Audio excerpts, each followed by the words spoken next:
Chapter 3. The 18th of June, 1815. Let us turn back. That is one of the storyteller's rights, and put ourselves once more in the year 1815, and even a little earlier than the epoch when the action narrated in the first part of this book took place. If it had not rained in the night between the 17th and the 18th of June, 1815, the fate of Europe would have been different. A few drops of water, more or less, decided the downfall of Napoleon. All that Providence required in order to make Waterloo the end of Austerlitz was a little more rain, and a cloud traversing the sky out of season sufficed to make a world crumble. The Battle of Waterloo could not be begun until 11:30, and that gave Blucher time to come up.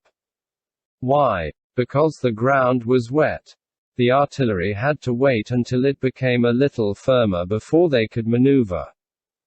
Napoleon was an artillery officer, and felt the effects of this. The foundation of this wonderful captain was the man who, in the report to the Directory on Aboukir, said, "Such a one of our balls killed 6 men. All his plans of battle were arranged for projectiles. The key to his victory was to make the artillery converge on one point. He treated the strategy of the hostile general like a citadel, and made a breach in it. He overwhelmed the weak point with grape shot. He joined and dissolved battles with cannon. There was something of the sharpshooter in his genius.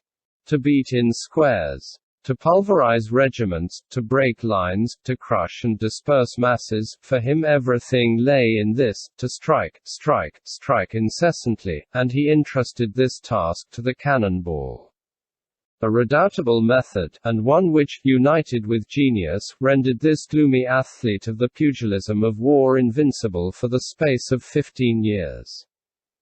On the 18th of June, 1815, he relied all the more on his artillery, because he had numbers on his side. Wellington had only 159 mouths of fire. Napoleon had 240.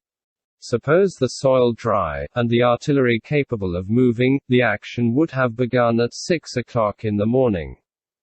The battle would have been won and ended at 2 o'clock, 3 hours before the change of fortune in favor of the Prussians. What amount of blame attaches to Napoleon for the loss of this battle? Is the shipwreck due to the pilot?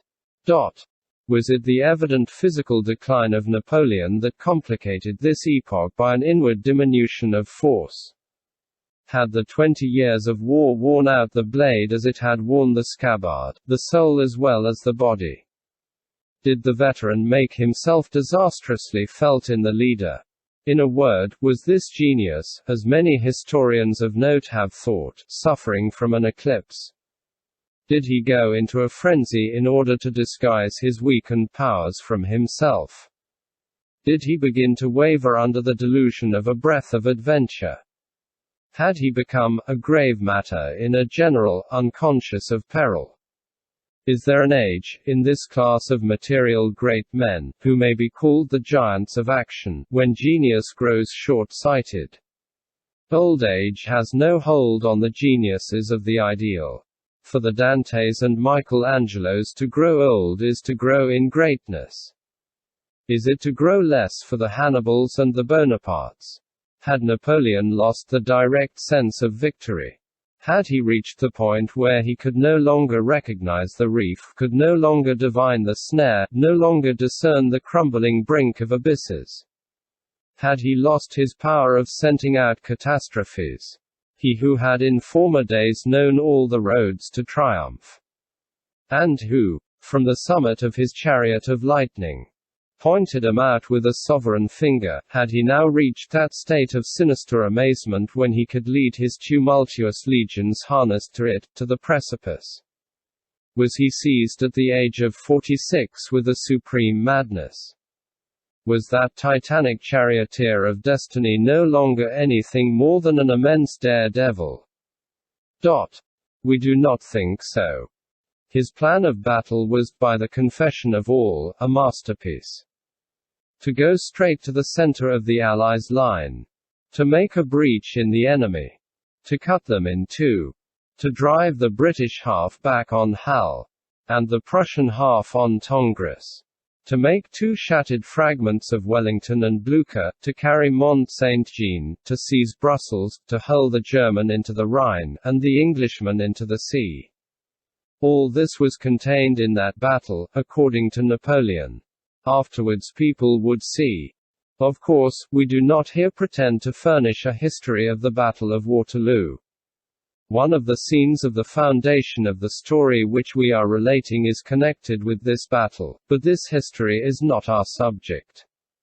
This history, moreover, has been finished, and finished in a masterly manner, from one point of view by Napoleon, and from another point of view by a whole pleiad of historians. 7. As for us, we leave the historians at loggerheads. We are but a distant witness, a passer-by on the plain, a seeker bending over that soil all made of human flesh, taking appearances for realities, perchance. We have no right to oppose, in the name of science, a collection of facts which contain illusions, no doubt. We possess neither military practice nor strategic ability which authorize a system. In our opinion, a chain of accidents dominated the two leaders at Waterloo, and when it becomes a question of destiny, that mysterious culprit we judge like that ingenious judge, the populace.